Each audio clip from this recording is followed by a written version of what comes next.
Question paper SST का 1 फरवरी 2023 का।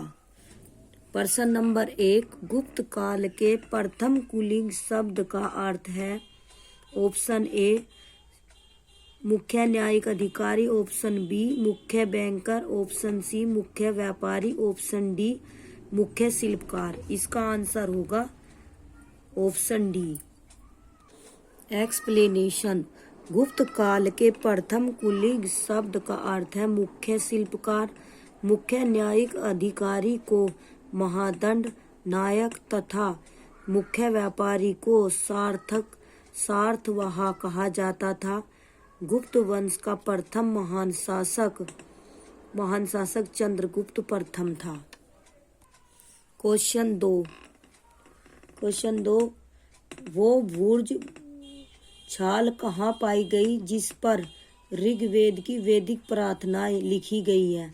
Option A Kashmir, option B Maharashtra, option C Bengal, option D Bihar. इसका answer होगा ऑप्शन ए कश्मीर।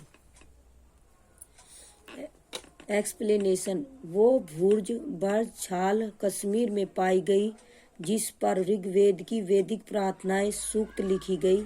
लगभग 150 वर्ष पहले ऋग्वेद को सबसे पहली बार छापने के लिए इस भुर्ज वृक्ष की छाल का उपयोग किया गया था। यह पांडुलिपि पुणे महाराष्ट्र के पुस्तकालय में सुरक्षित है। ऋग्वेद में 1000 से ज्यादा प्रार्थनाएं हैं जिन्हें सूक्त कहा गया है। क्वेश्चन 3, निम्नलिखित में से कौन सी तमिल कीर्ति हमें आम पुरुषों और महिलाओं के जीवन के बारे में सूचित करती है।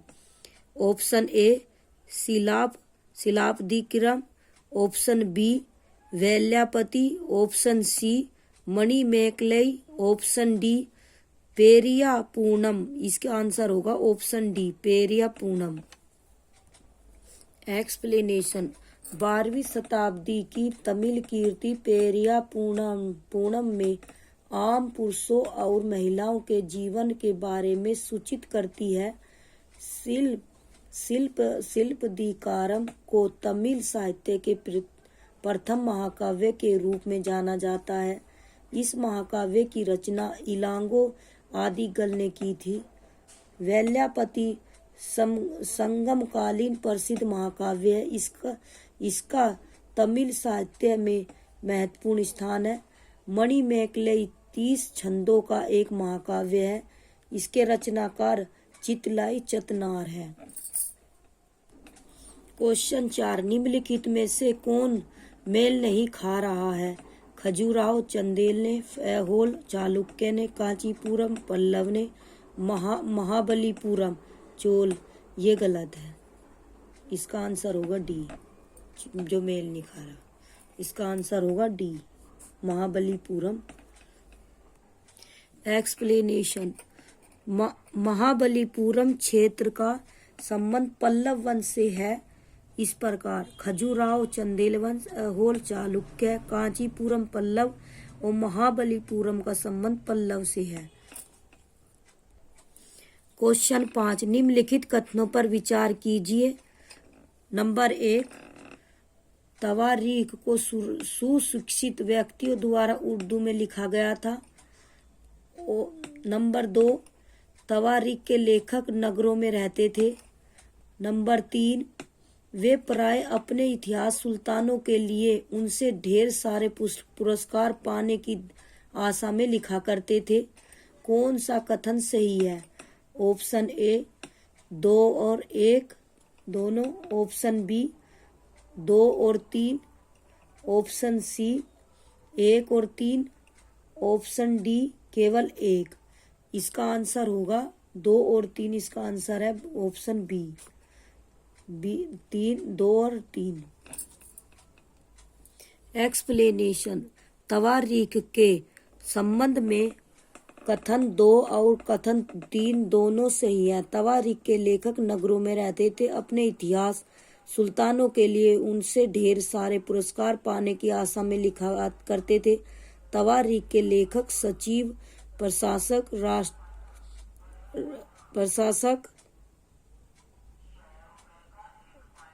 कवि और दरबारियों जैसे सुनिश्चित व्यक्ति होते थे जो घटनाओं का वर्णन भी करते थे और शासकों को प्रशासन संबंधी सलाह भी देते थे। तवारीख फारसी भाषा में लिखा गया था।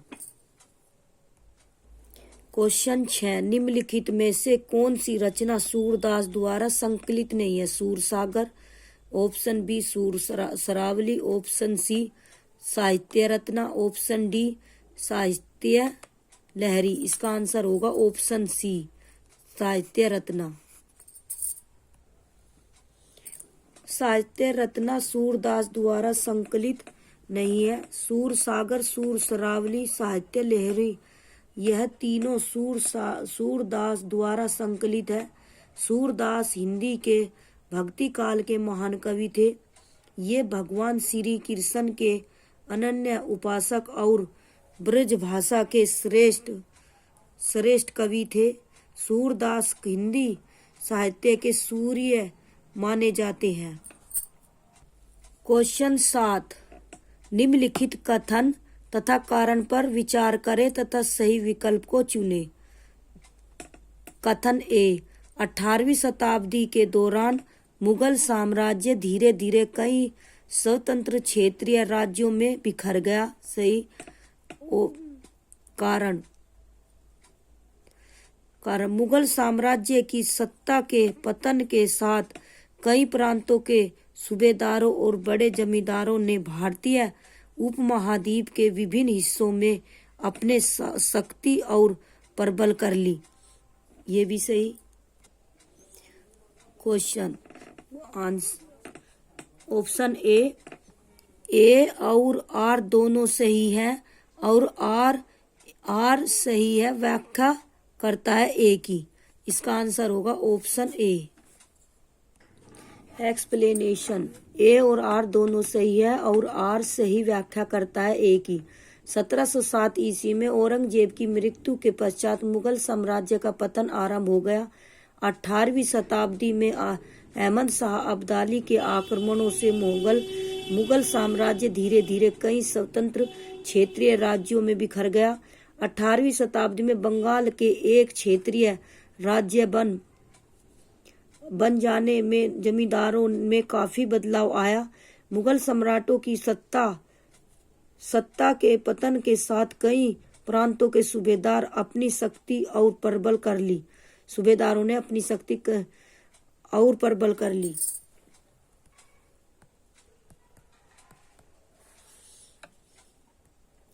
क्वेश्चन 8, किस क्षेत्र में भूस्वामियों को वेल्लार कहा जाता था? महाराष्ट्र क्षेत्र में, ऑप्शन बी तमिल क्षेत्र में, ऑप्शन सी पंजाब क्षेत्र में, ऑप्शन डी बंगाल क्षेत्र में। तमिल क्षेत्र में वेल्लार कहा जाता था, तमिल क्षेत्र में, ऑप्शन बी।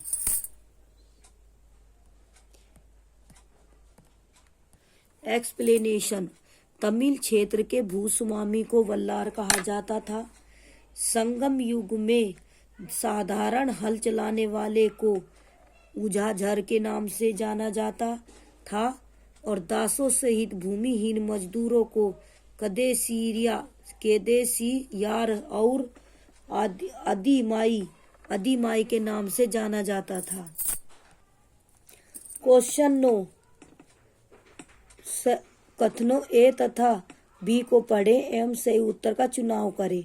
राजा राम मोहन राय जैसे लोगों को सुधारक इसलिए कहा जाता है क्योंकि वे मानते थे कि समाज में परिवर्तन लाना और अन्यायपूर्ण तौर तरीकों में छुटकारा पाना जरूरी है। बी, सुधारकों का विचार था कि इस तरह के परिवर्तन लाने के लिए लोगों को इस बात के लिए प्रेरित किया जाना चाहिए कि वे पुराने व्यवहार को छोड़कर जीवन का नया ढंग अपनाने के लिए तैयार हों। ऑप्शन ए सही है किंतु बी गलत है, गलत। ऑप्शन बी ए गलत है किंतु बी सही है। ऑप्शन सी ए और बी दोनों सही है। इसका आंसर होगा ऑप्शन सी, ए और सी दोनों सही है। एक्सप्लेनेशन, राजा राम मोहन राय को समाज सुधारक के रूप में जाना जाता है। उन्होंने ब्रह्म समाज की स्थापना 1828 ईस्वी में समाज में व्यापक कुरीतियों को दूर करने के लिए की थी, क्योंकि वे मानते थे कि समाज में परिवर्तन लाना और अन्यायपूर्ण तौर तरीके से छुटकारा पाना जरूरी है। सुधारकों का प्रमुख विचार था कि लोगों को समाज में परिवर्तन लाने के लिए प्रेरित किया जाना चाहिए। क्वेश्चन 10, पूर्व मद्रास में स्थापित वेद समाज प्रेरित था प्रार्थना समाज द्वारा, आर्य समाज द्वारा, ब्रह्म समाज द्वारा, युवा बंगाल आंदोलन द्वारा? इसका आंसर होगा ऑप्शन सी, ब्रह्म समाज द्वारा। एक्सप्लेनेशन, पूर्व मद्रास में स्थापित वेद समाज ब्रह्म समाज द्वारा प्रेरित था। ब्रह्म समाज की स्थापना राजा राम मोहन राय द्वारा 1828 ईस्वी में भारतीय समाज में व्याप्त कुरीतियों को दूर करने के लिए की गई थी। प्रार्थना समाज की स्थापना 1867 ईस्वी में आत्मा राम पांडुरंग द्वारा की गई थी। आर्य समान एक हिंदू सुधार आंदोलन से संबंधित था,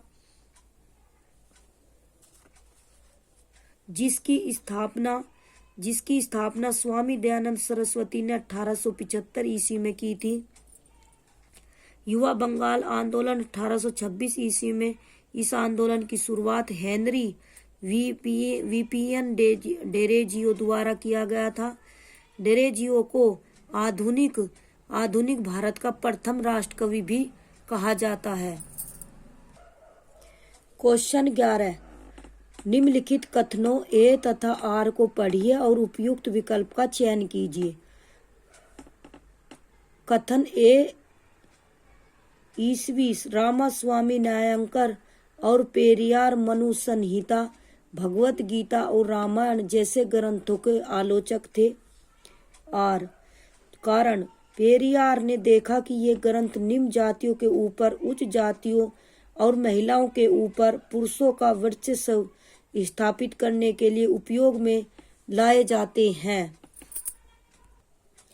ऑप्शन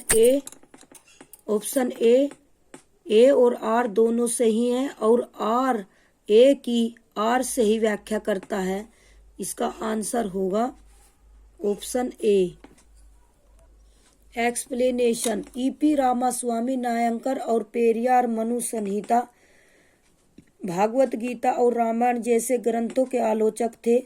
वेरियार ने देखा कि ये ग्रंथ निम्न जातियों के ऊपर उच्च जातियों और महिलाओं के ऊपर पुरुषों का वर्चस्व स्थापित करने के लिए उपयोग में लाए जाते हैं, इसलिए ए और आर दोनों सही हैं और कथन ए की कारण सही व्याख्या करता है। क्वेश्चन 12, किस गवर्नर जनरल ने घोषणा की थी कि बहादुर शाह जफर अंतिम मुगल राजा होंगे? Option A Canning, option B Dalhousie, option C Hardinge, option D Elgin. इसका आंसर होगा option A Canning. Option A Canning. Explanation, Lord Canning नामक गवर्नर जनरल ने घोषणा की थी कि बहादुर शाह जफर अंतिम मुगल राजा होंगे। 1857 ईस्वी के विद्रोह में भाग लेने के कारण अंग्रेजों द्वारा बहादुर शाह जफर को बंदी बनाकर रंगून भेज दिया गया था। डलहौजी व्यापगत के सिद्धांत का आरंभ, हार्डिंग ने नरबली प्रथा पर प्रतिबंध, एलिगन ने वाराणसी आंदोलन का दमन। क्वेश्चन 13, निम्नलिखित में से किस भाषा में केसरी अखबार छपता था? ऑप्शन ए के Angrezi, option B Bangla, option C Marathi, option D Urdu. इसका आंसर होगा option C Marathi. Option C Marathi. Question 14, निम्नलिखित में से किस एक्ट से भारतीय संविधान द्वारा काफी संख्या में प्रावधान लिए गए?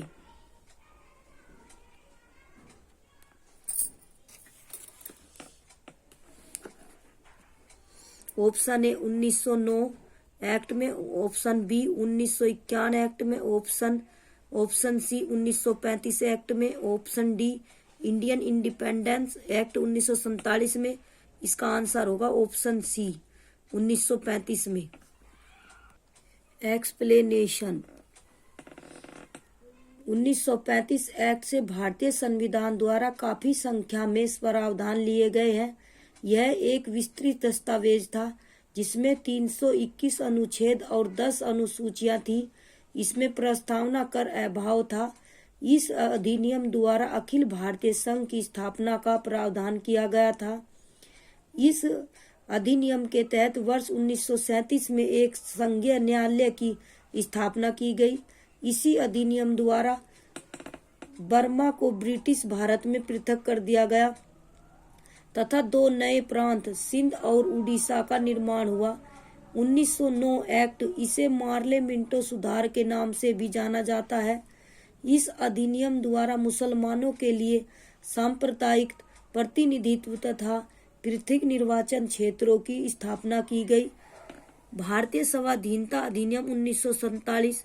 इस अधिनियम के तहत भारत का विभाजन कर 2 स्वतंत्र अधिराज्यों भारत तथा पाकिस्तान की स्थापना की। इस अधिनियम के अंतर्गत 15 अगस्त 1947 से भारतीय रियासतों पर ब्रिटिश संप्रभुता की समाप्ति की भी घोषणा की गई थी। क्वेश्चन 15, निम्न में से कौन सा सुमेलित नहीं है? ग्रह और चंद्रमा की संख्या। मंगल में कितने हैं? 2। जुपिटर बृहस्पति में कितने हैं? 53, गलत। यूरेनस में कितने हैं? 52, गलत। नेपच्यून में कितने हैं? 13, गलत। इसका आंसर होगा मंगल। इसका आंसर मतलब नहीं है, ये तीनों हैं, जुपिटर, यूरेनस और नेपच्यून, तीनों। ये सही है।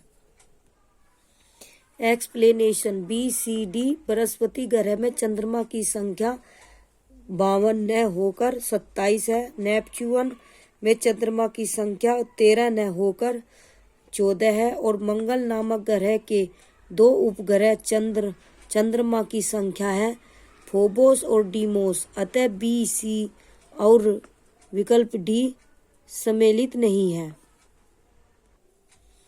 क्वेश्चन 16, निम्नलिखित कथनों A तथा R को पढ़िए तथा उपयुक्त विकल्प का चयन कीजिए।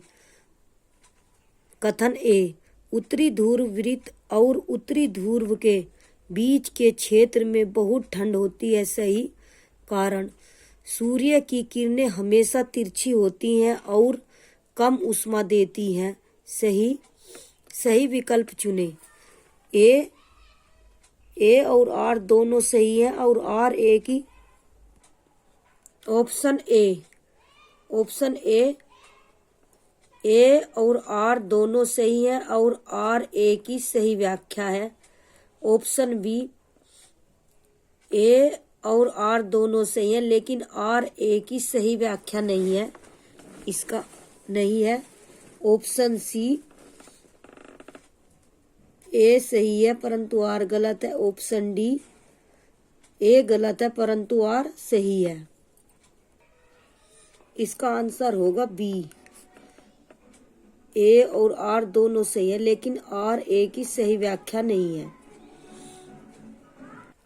एक्सप्लेनेशन। उत्तर ध्रुव वृत्त और उत्तरी ध्रुव के बीच के क्षेत्र में बहुत ठंड होती है।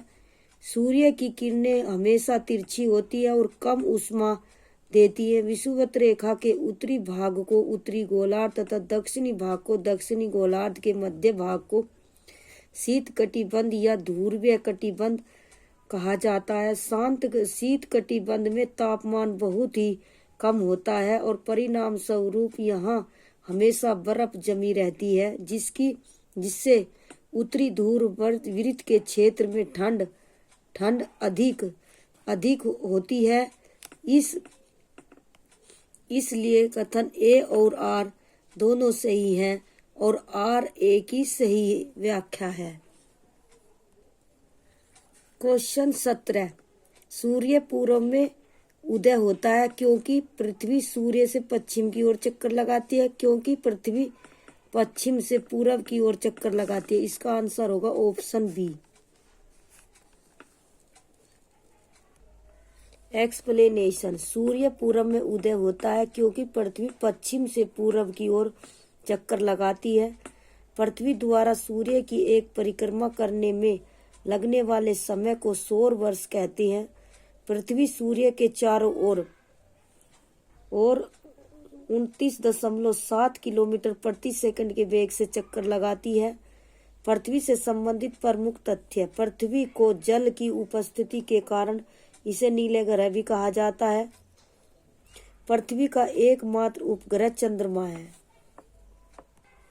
क्वेश्चन 18। भारत में केंद्रीय सरकारी कार्यालयों के खुलने का समय पूर्व 9 बजे भारतीय मानक समय है। चंडीगढ़ के पास 76 डिग्री 45 पूर्व देशांतर पर और कलकत्ता के पास 88 डिग्री 15 पूर्वी देशांतर क्रमशः पर स्थित है। केंद्र सरकार के कार्यालयों के खुलने का स्थानीय समय क्या होगा? इसका option A 8:37 AM and 9:37 AM पूर्वाक्रम से। ऑप्शन बी 9:37 पूर्वा और 8:37 पूर्वाक्रम से। ऑप्शन सी 9:23 पूर्वा। ऑप्शन 8:37 पूर्वाक्रम से। ऑप्शन डी 8:37 पूर्वा और 9:23 पूर्वाक्रम से। इसका आंसर होगा ऑप्शन डी। क्वेश्चन 19। दक्कन पठार अपने पश्चिमी भाग पर कौन सी भौतिक विशेषता से जुड़ा हुआ है? ऑप्शन ए सतपुड़ा श्रेणी से। ऑप्शन बी विंध्य श्रेणी से। ऑप्शन सी सह्याद्री श्रेणी से। ऑप्शन डी नीलगिरी की श्रेणी से। इसका आंसर होगा ऑप्शन सी सह्याद्री से। एक्सप्लेनेशन। दक्कन पठार अपने पश्चिमी भाग पर सह्याद्री भौतिक विशेषता से जुड़ा हुआ है। 16 डिग्री उत्तरी अक्षांश रेखा सह्याद्री को दो भागों में विभाजित करती है, उत्तरी सह्याद्री एवं दक्षिणी सह्याद्री। उत्तरी सह्याद्री का सर्वोच्च शिखर कालसुबाई 1646 मीटर एवं दक्षिणी सह्याद्री का सर्वोच्च शिखर कुदेरुमुख 1852 मीटर है। दक्कन का पठार मध्य प्रदेश व महाराष्ट्र राज्य में स्थित है। यह पठार ज्वालामुखी बेसाल्ट चट्टानों से बना हुआ है। इस पठार के पूर्वी भाग को विदर्भ कहा जाता है। दक्कन पठार में काली मिट्टी की प्रचुरता पाई जाती है। क्वेश्चन 20। मिलान करें और उचित विकल्प का चयन कीजिए। संगमरमर अवसादी सेल। संगमरमर किससे संबंधित? संगमरमर हुआ कायांतरित सेल। बलुआ पत्थर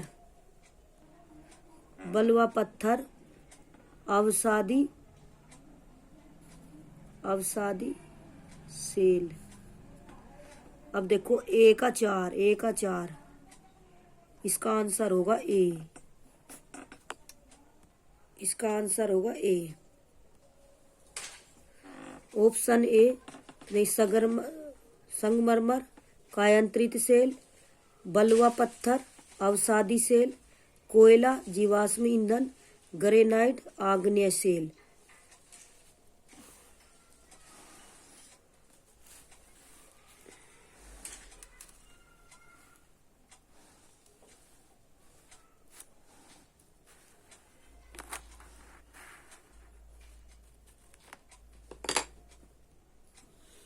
क्वेश्चन 21। निम्नलिखित युग्मों पर विचार कीजिए। स्थल रूप और घटक। तटबंध पवन गलत। स्टेक समुद्री तरंग गलत। स्टेक समुद्री तरंग सही। छत्रक सेल नदी गलत। ऑप्शन डी हिमोड, हिमनदी। इसका आंसर होगा बी और डी। देखो बी और डी इसमें कौन सा है? बी और डी। ऑप्शन ए और बी, ऑप्शन बी केवल बी और सी, ऑप्शन सी केवल बी और डी। इसका आंसर होगा सी। एक्सप्लेनेशन। तटबंध समुद्री तरंग, स्टेक समुद्री तरंग, छत्रक सेल पवन, हिमोड हिमनद। क्वेश्चन 22। लद्दाख की जलवायु अत्यधिक शीतल और शुष्क है। निम्न में से कौन सा कारक इसके लिए उत्तरदायी है? अक्षांश, ऑप्शन बी ऊंचाई, ऑप्शन सी वायु दाब एवं पवने, ऑप्शन डी समुद्र से दूरी। इसका आंसर होगा ऑप्शन बी ऊंचाई। क्वेश्चन 23। निम्नलिखित कथनों ए तथा आर को पढ़े तथा सही विकल्प का चयन कीजिए। ऑप्शन कथन ए, कम तापमान वाले क्षेत्रों में वायु ठंडी होती है। कारण, ठंडे क्षेत्रों में वायु भारी होती है। बी, कारण आर, ठंडे क्षेत्र में वायु भारी होती है। ऑप्शन ए और आर दोनों सही हैं और आर ए की सही व्याख्या है। ऑप्शन बी, ए और आर दोनों सही है लेकिन आर ए की सही व्याख्या नहीं है। ऑप्शन सी, ए सही है परंतु आर गलत है। ऑप्शन डी, ए तथा आर दोनों गलत है। इसका आंसर होगा ए और आर दोनों सही है और आर ए की सही व्याख्या करता है। एक्सप्लेनेशन। कम तापमान वाले क्षेत्रों में वायु ठंडी होती है तथा ठंडे क्षेत्रों में वायु भारी होती है। कथन ए और कारण दोनों सही है और आर ए की सही व्याख्या करता है। पृथ्वी की सतह पर वायु के भार द्वारा लगाया गया दाब वायु दाब कहलाता है। वायुमंडल से ऊपर की ओर जाने पर दाब तेजी से गिरने लगता है। समुद्र स्तर पर वायु दाब सर्वाधिक होता है और ऊंचाई पर जाने पर यह घटता जाता है। वायु दाब का क्षैतिज वितरण किसी स्थान पर उपस्थित वायु के ताप द्वारा प्रभावित होता है। अधिक तापमान वाले क्षेत्रों में वायु गर्म होकर उठती है और यह निम्न दाब क्षेत्र बनाता है। निम्न दाब बादल युक्त आकाश एवं नम मौसम के साथ जुड़ा होता है। जहाँ कम तापमान होगा उस क्षेत्र की वायु ठंडी होती है। इसके फलस्वरूप यह भारी होती है। भारी वायु तीरमंजित होकर उच्च दाब क्षेत्र बनाती है। उच्च दाब के कारण स्पष्ट एवं स्वच्छ आकाश होता है। वायु सदैव उच्च दाब क्षेत्र से निम्न दाब की ओर गर्म करती है। क्वेश्चन 24।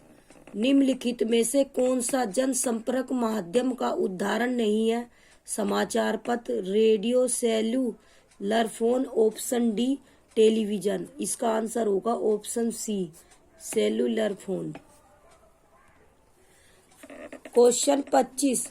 भूमध्य सागरीय प्रकार की वनस्पति कहाँ पाई जाती है? ऑप्शन ए यूरोप, अफ्रीका एवं एशिया के भूमध्य सागर के समीप वाले प्रदेशों में। ऑप्शन बी संयुक्त राज्य अमेरिका के कैलिफोर्निया। ऑप्शन सी दक्षिण पश्चिमी अफ्रीका। ऑप्शन डी दक्षिण पूर्वी अफ्रीका। इसका आंसर होगा ऑप्शन डी दक्षिण पूर्वी अफ्रीका।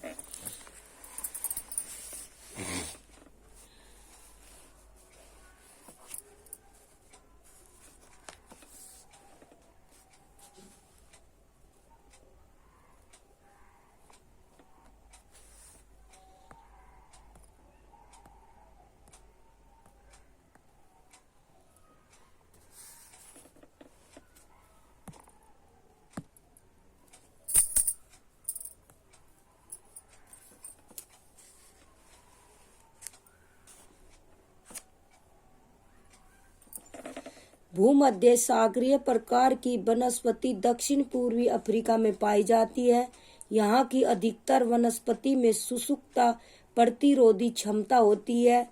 इन पेड़ों की छाल मोटी, पत्तियां कड़ी, चिकनी एवं चमकदार होती है। इन पेड़ों की शाखाएं कांटेदार तथा मोटी होती है।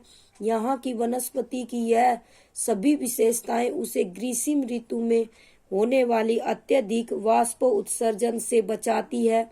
इस प्रकार की वनस्पति का सबसे अच्छा उदाहरण यहाँ पाई जाने वाली सदाहरित छोटी छोटी झाड़ियाँ हैं, जिन्हें कैलिफोर्निया के चेपेरल, दक्षिणी फ्रांस में मेकीज तथा इटली में मछलियाँ कहते हैं। भूमध्य सागर प्रदेशों की जलवायु घास उगने के लिए अनुकूल नहीं है, क्योंकि यहाँ ग्रीष्म ऋतु शुष्क होती है।